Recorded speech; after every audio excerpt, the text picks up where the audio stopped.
जय हिंद मित्रों। आज के वीडियो में मैं आपको बताना चाहूँगा कि मध्य प्रदेश के ज़िले ये याद करना बड़ा कठिन ही होता है, क्योंकि मध्य प्रदेश में 52 ज़िले हैं और 52 ज़िलों को क्रमबद्ध तरीके से याद करना बड़ा ही मुश्किल होता है और अधिकांश छात्र जो है इन्हें रटते हैं, जबकि रटने में कन्फ्यूज़न रहती है। तो आज मैं आपको एक ऐसा तरीका बताने जा रहा हूँ कि जिसमें आपको रटना नहीं पड़ेगा। और इस विषय का मैं 2 वीडियो बनाऊँगा। पहला वीडियो जो होगा, सीमावर्ती जिलों को हम उनकी भौगोलिक स्थिति के अनुसार समझेंगे कि मध्य प्रदेश में वो कहाँ पर स्थित हैं। मध्य प्रदेश में उनकी भौगोलिक स्थिति क्या है, किस जिले से लगे हुए हैं, किस सीमावर्ती राज्य से लगे हुए हैं।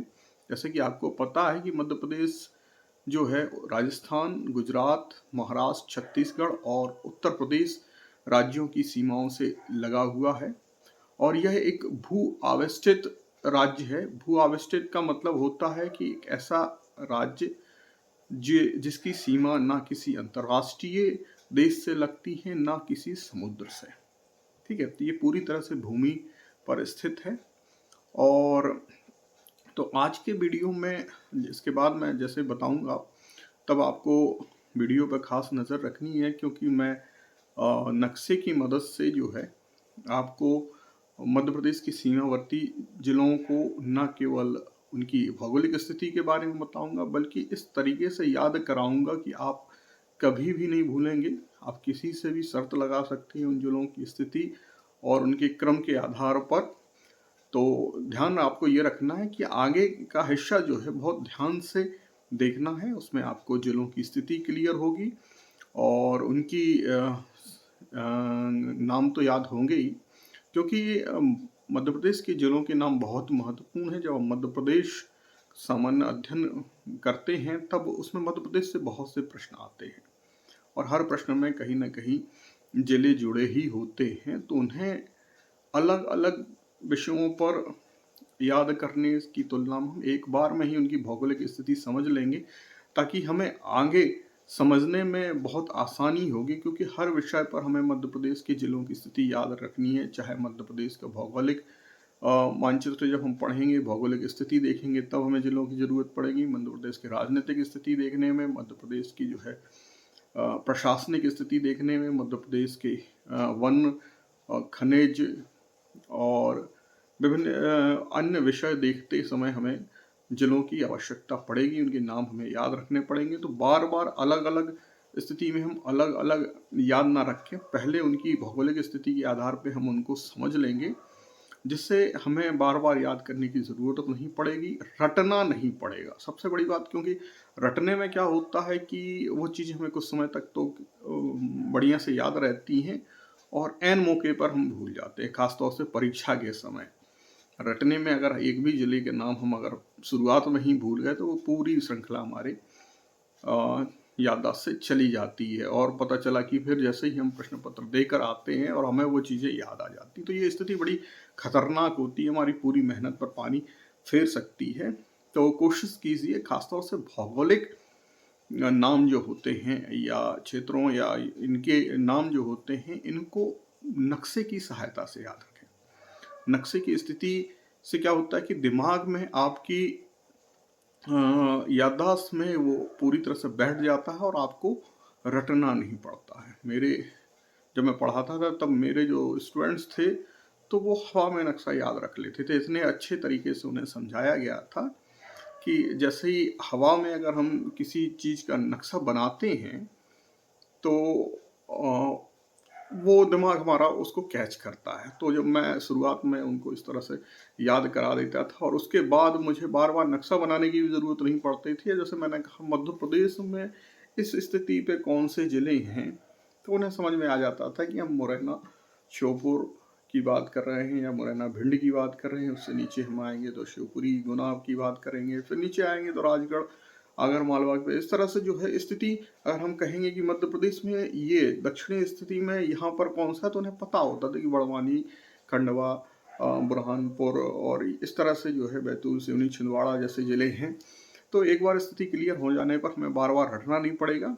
तो आगे का वीडियो आप बहुत ध्यान से देखें, ठीक है? तो इस वीडियो में हम मध्य प्रदेश के सीमावर्ती जिलों की भौगोलिक स्थिति, उनके नाम और उनके क्रम के साथ याद करेंगे। साथ में हम याद करेंगे कि किन-किन जिलों की सीमा मध्य प्रदेश से लगी हुई है, या आगे आप देखिए। मुरैना, श्योपुर, शिवपुरी, गुना, ठीक है? मुरैना, श्योपुर, शिवपुरी, गुना, ये 4 हो गए। फिर इसके बाद राजगढ़, आगरमालवा, रतलाम, मंदसौर, नीमच, ठीक है? एक बार फिर से देखें, राजगढ़, आगरमालवा, रतलाम, मंदसौर, नीमच।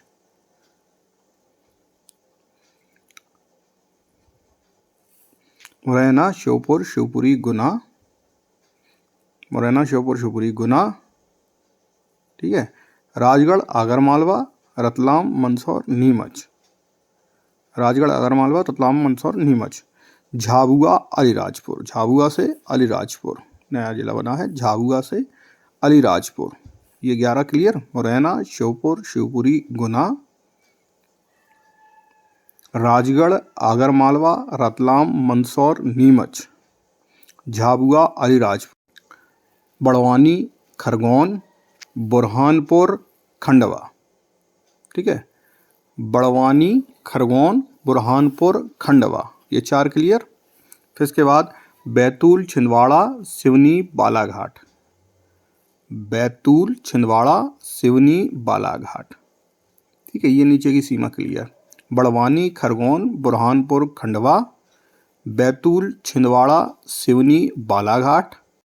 इसके बाद मंडला, डिंडोरी, अनूपपुर, मंडला, डिंडोरी, अनूपपुर, शहडोल, सीधी, सिंगरौली, शहडोल, सीधी, सिंगरौली, ये सीमा हमारी क्लियर, ठीक है? मंडला, डिंडोरी, अनूपपुर, शहडोल, सीधी, सिंगरौली। इसके बाद उत्तर की तरफ आते हैं। रीवा, सतना, पन्ना, छतरपुर, टीकमगढ़, टीकमगढ़ से बना नया जिला निवाड़ी, ठीक है? रीवा, सतना, पन्ना, छतरपुर, टीकमगढ़ से निवाड़ी, ठीक है? फिर इसके बाद सागर, अशोकनगर, दतिया, भिंड, सागर, अशोकनगर, दतिया, भिंड। तो ये हमारे सीमावर्ती जिलों की जानकारी आपको ध्यान से समझ में आ गई होगी।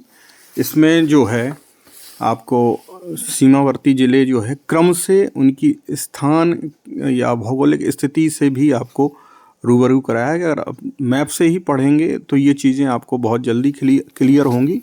एक बार फिर से हम जो है रिपीट कर लेते हैं। मुरैना, श्योपुर, शिवपुरी, गुना, ठीक है? आप मैप में ध्यान दीजिएगा। यहाँ मैं अब कोई डिस्प्ले नहीं करूँगा, बाकी चीज़ें आपको मैप में दिखाई दे रही हैं। तो मुरैना, श्योपुर, शिवपुरी, गुना, राजगढ़, आगरमालवा, रतलाम, मंदसौर, नीमच, राजगढ़, आगरमालवा, रतलाम, मंदसौर, नीमच, झाबुआ, अलीराजपुर, झाबुआ, अलीराजपुर, बड़वानी, खरगोन, बुरहानपुर, खंडवा, बड़वानी, खरगोन, बुरहानपुर, खंडवा।